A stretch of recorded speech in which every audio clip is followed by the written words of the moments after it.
Global Citizen Festival, Mandela 100 red carpet. We're bringing you all things glitz, all things glam, all things beautiful, such as Mama Panther. In the I was about to say Mama Pearl. It's Mama Panther in the building. That's also fine. That is also yeah, fine. But Pearl, Panther. one of the reasons that we call you that though is because you are such a mother to so many, not only just your beautiful child, and also because of how fearless and how bold you are. And you actually gave me goosebumps now when you said that as long as you're alive, Umama Winnie will continue to multiply. And that's a responsibility you've taken upon yourself. What would you say is the responsibility that young South Africans should take upon themselves for us to get to our goal of 2030?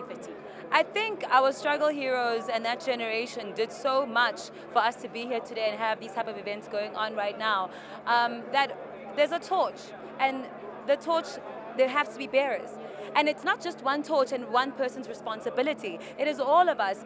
And the African footprint is right there, and Tata Madiba left it with all his comrades there, and we need to keep striving to make sure that their legacy lives way longer than us, and the future generations need to know about the past, where they come from, to know where they're going. And for me, I'm going to make sure that happens with my daughter, and hope that with my grandchildren and their children, something continues to happen. And I want my generation, or rather my legacy, to be about change, to be about a better, equal, and an incredible world for everyone to live in. Yes, most definitely. And you were someone who attended the Global Citizen Festival in New York, Yeah. and now obviously it's at FNB Stadium in South Africa. For you, even in the emotional side of it, how is it different from being somewhere else and watching it and now having it in your country? I just think home ground is always cool. I think unlike other people, I have it going to happen today, and I'm very excited about that. More than anything, just to be very honest, I'm more excited to see African acts. I think I've been a talent that was underrated at home until Americans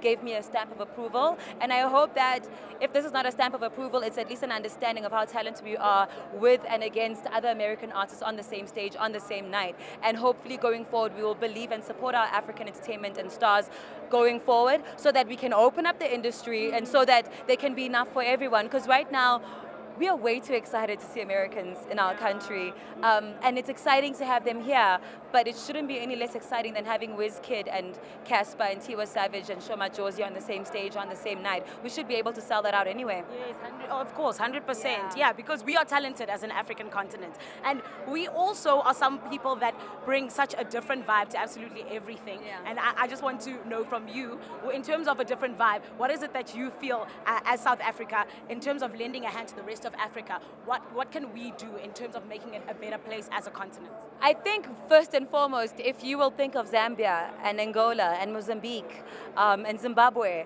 and all those other countries who made a huge contribution to our struggle that we have now forgotten, because we were sanctioned, fair enough, but we're so insular as a South African people. And I hope that going forward, and I mean, obviously there'll always be exceptions to the rule, like Uthandi Samazwai, who for me should go and teach in schools about African heritage and African history, for example.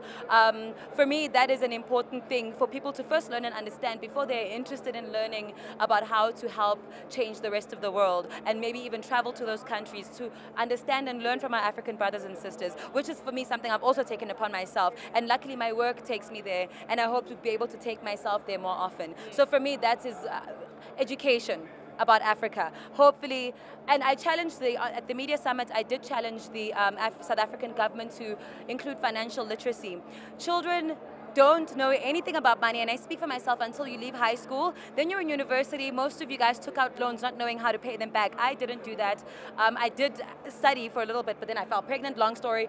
But what I'm trying to say is the South African government has a responsibility to South African youth to make sure that they have financial literacy so that our economy can be safe in the future, because that's what it's going to take. Teaching us all these other things, and then money, the thing we need the most when we leave school, is the one thing we know nothing about. That is unbelievable. So for me, I hope for that. I forgot the question, but I wanted to mention that. And I also, I challenged the education system, and I challenged the health system of South Africa to really educate people, the education system more specifically. If I am not learning about Che Guevara, about what happened in Ghana, all the struggle heroes there, why am I learning about Jan van Riebeck? Why don't I know more about Tingane and Shaka Zulu? Why does my history begin when the ships landed? So I would like to challenge, and if it's already changed, my apologies. hasn't. I can firmly say it hasn't. There so you go. It's a challenge. It is a challenge to South Africa. Now, Join me, guys. Join me in this challenge and we're tag following them. Mama Panther. We're following Mama Panther. Now, of course, as 947, we have our serious side, but we also have our fun side. I want to know, when Beyonce steps up on stage, please show me your dance move. Pearl. She's not gonna move. No, she's not gonna move for like 10 minutes again. What is that silhouette? Then she goes, bah, woo, my joke. You see, now you're ruining my The outfit. Beyonce came out. Yeah, right. One last thing. I'm just going to give you 3 words, and you have to tell me the first thing that comes to mind. Got it? Just one thing, just one thing. Beyonce. The 3 words that... The one word. I'm going to give you one, you have to give me one.